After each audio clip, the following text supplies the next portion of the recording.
So let me deal with the concept that the Rebbe revealed.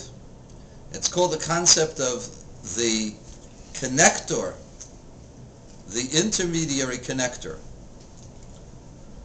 We all know that a current goes on a wire.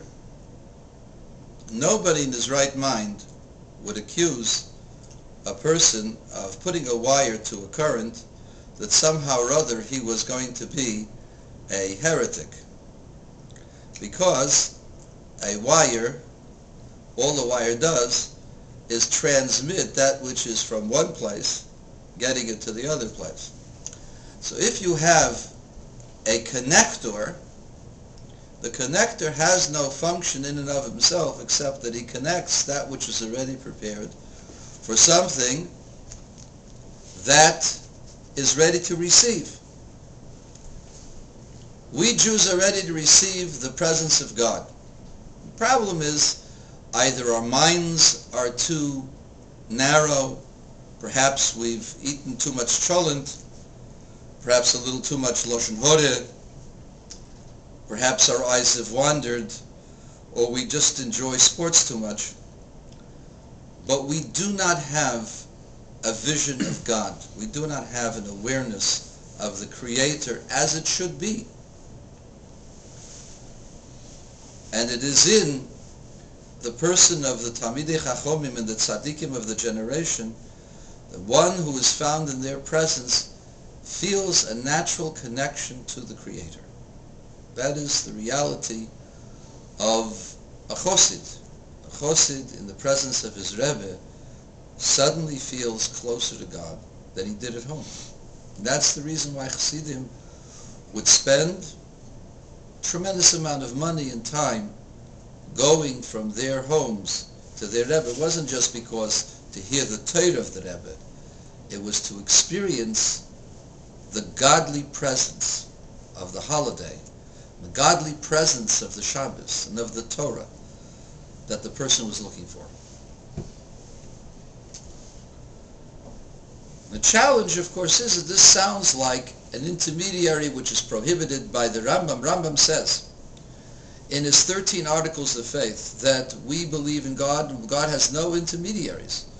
And anyone, Rambam says in the Laws of Tshuva, anyone who worships a star or a galaxy or an angel or a human being as an intermediary, interceder between himself and God, is considered a heretic. Well, we go to a Rebbe, we say that the Rebbe connects us to God. Without the Rebbe, somehow or other that's missing. Therefore, this is an intercessor, and this is prohibited, and we are all heretics. And you're not allowed to eat from my shechita, if I was a sheikhet. And if I touch your wine, you're not allowed to drink my wine. And if I cook a meal, you're not allowed to eat my food. That's what they're saying. How dare them? They haven't the foggiest idea from the first elements of Torah. So, I used the internet, and I proceeded to tell my antagonist that the Rambam says something completely off the wall as far as most rabbinic speeches are concerned. Most rabbis will never say what the Rambam says in chapter 8, halacha 1 of the laws of the fundamental principles of Torah. And he says as follows. Why do we believe in Moses? You know why we believe in Moses. Are you sure Moses was telling the truth? Maybe he was a good magician. You know, there's these guys. David Copperfield does pretty good stuff on television. And maybe Moshe, you know, he was the first sleight of hand man. There's been a lot of people who can do certain tricks. And of course the answer is we don't believe because Moses did tricks. To paraphrase the Rebbe, the Kotzker Rebbe, who comes from my city, Tomashov, Osos Mofsim Ba'admas Bnei Cham.